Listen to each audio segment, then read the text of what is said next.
فاعوذ باللہ من الشیطان الرجیم بسم اللہ الرحمن الرحیم شہر رمضان الذی انزل فیہ القرآن ھدی للناس وبینات من الھدی والفرقان صدق اللہ العظیم۔ رمضان مبارک کا جو مہینہ ہے، اس کی جو برکتیں ہیں اور اس کی جو فضیلتیں ہیں، ان سے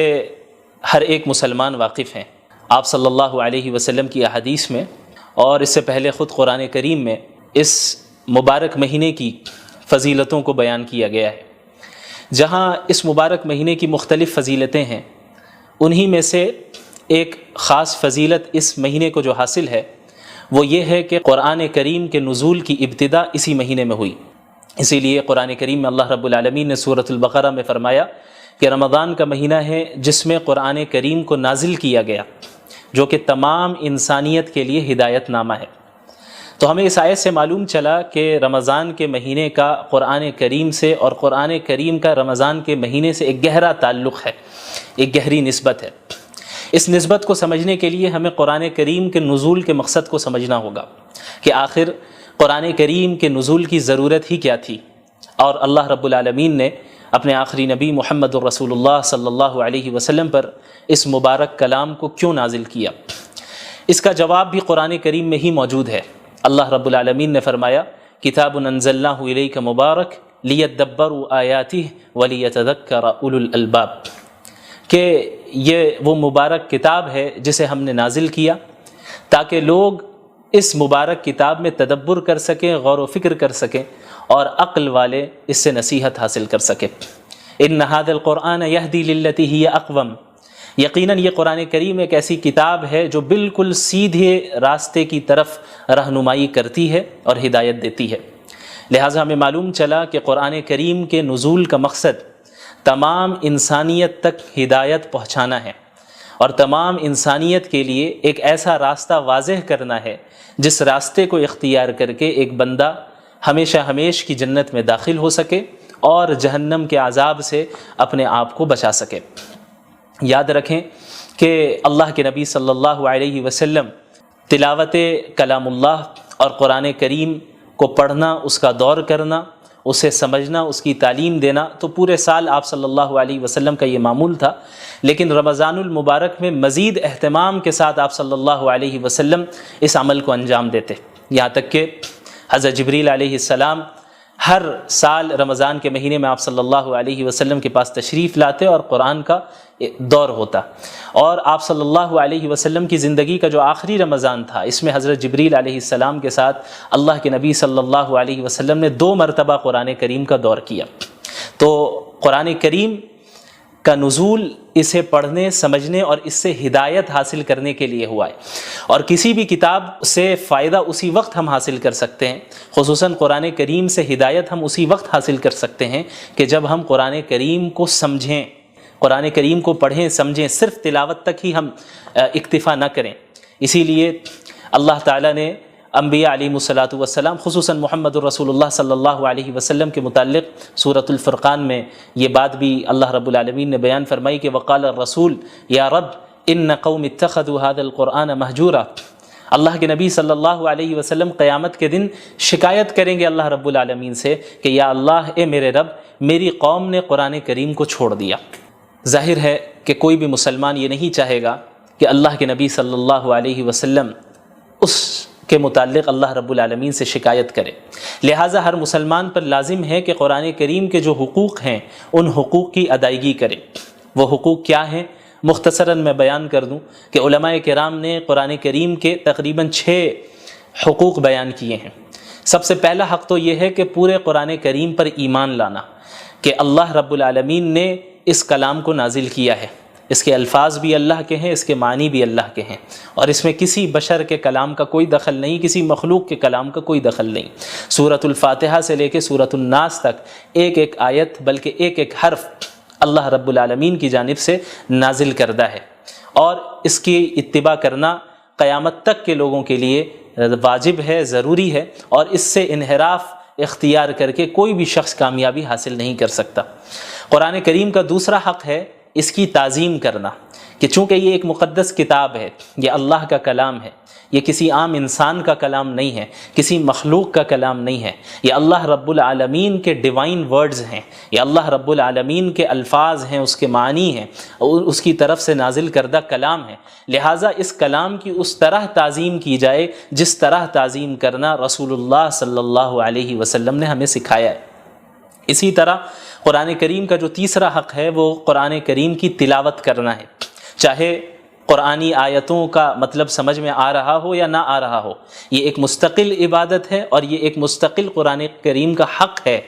کہ ہم قرآن کریم کی تلاوت کریں، جیسا کہ قرآن کریم میں اللہ رب العالمین نے انبیاء علیہم الصلاۃ والسلام کی بعثت کے مقاصد کا ذکر کیا، رسول اللہ صلی اللہ علیہ وسلم کی بعثت کے مقاصد کا ذکر کیا، تو وہاں پہ اللہ کے نبی صلی اللہ علیہ وسلم کے متعلق اللہ نے فرمایا یتلو علیہم آیاتی، کہ وہ قرآن کریم کی آیتوں کو تلاوت کر کے سناتے ہیں، اس کی تعلیم بھی دیتے ہیں اور اس کی تلاوت بھی کرتے ہیں۔ تو تعلیم کو الگ ذکر کیا گیا اور تلاوت کو الگ سے ذکر کیا گیا، جس سے معلوم چلتا ہے کہ قرآن کریم کی تلاوت کرنا چاہے وہ سمجھ میں آئے یا نہ آئے، یہ ایک مستقل عبادت اور یہ قرآن کریم کا ایک مستقل حق ہے۔ اسی طریقے سے قرآن کریم کا جو چوتھا حق ہے اور بہت اہم حق ہے وہ ہے قرآن کریم کو سمجھنا، کیونکہ قرآن کریم کا نزول محض تلاوت کے لیے نہیں ہوا،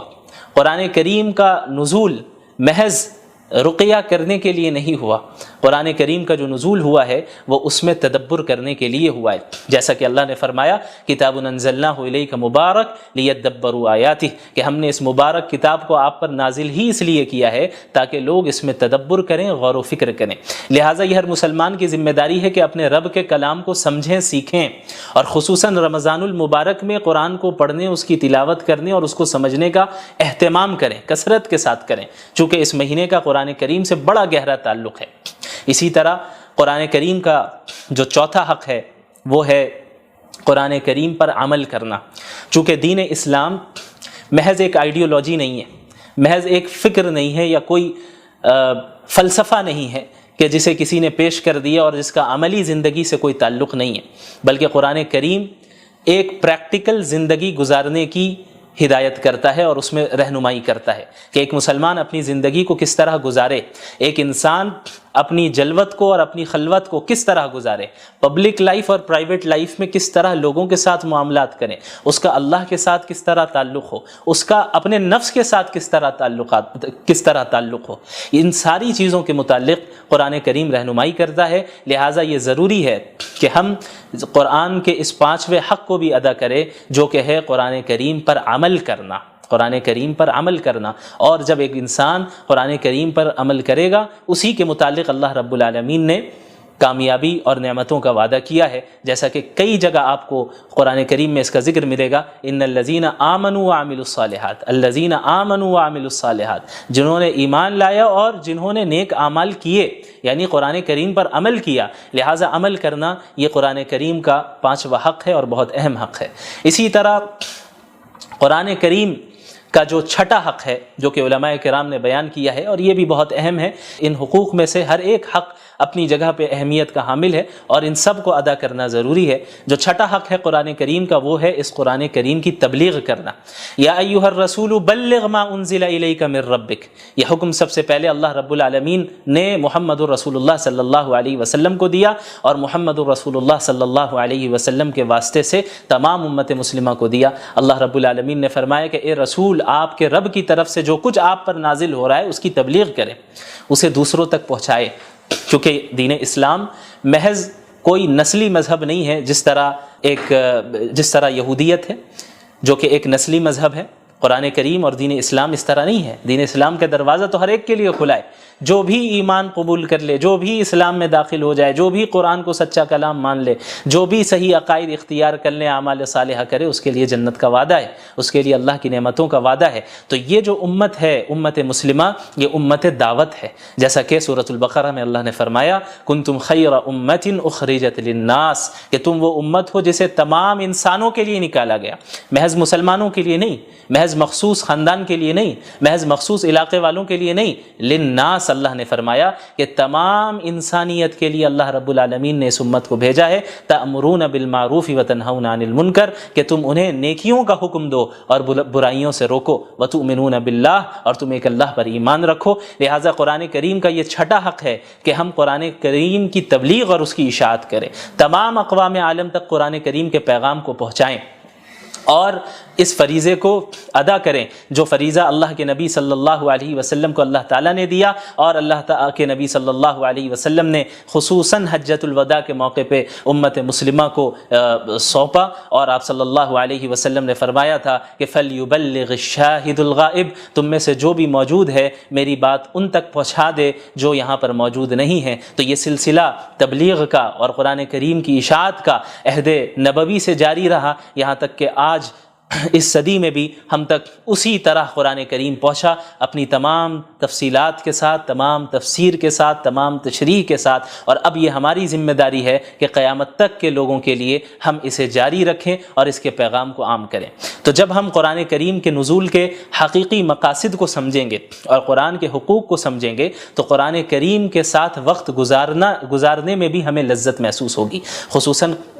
رمضان کا مہینہ بہت ہی بابرکت مہینہ ہے، جس میں عبادتوں کی جو نیکیاں ہیں، جو اس کا ثواب ہے، وہ بہت بڑھ جاتا ہے۔ اور اللہ کے نبی صلی اللہ علیہ وسلم تو اس رمضان کے مہینے کی راتوں میں تلاوت کا اہتمام فرمایا کرتے تھے، نمازوں کی شکل میں، قیام اللیل کی شکل میں، تراویح کی شکل میں، تہجد کی شکل میں آپ صلی اللہ علیہ وسلم پڑھتے، صحابہ کرام پڑھتے، اور رمضان المبارک میں ہمارے سلف صالحین میں کتنے ایسے گزرے ہیں جنہوں نے کئی مرتبہ قرآن کریم کو ایک مہینے میں پڑھا، اور صرف پڑھا ہی نہیں بلکہ اس کو سمجھا، اس میں تدبر کیا، اس سے نصیحتیں حاصل کی، عبرتیں حاصل کی۔ لہٰذا ہماری یہ ذمہ داری ہے کہ رمضان المبارک کو ہم اس طرح گزاریں جس طریقے سے اللہ کے نبی صلی اللہ علیہ وسلم نے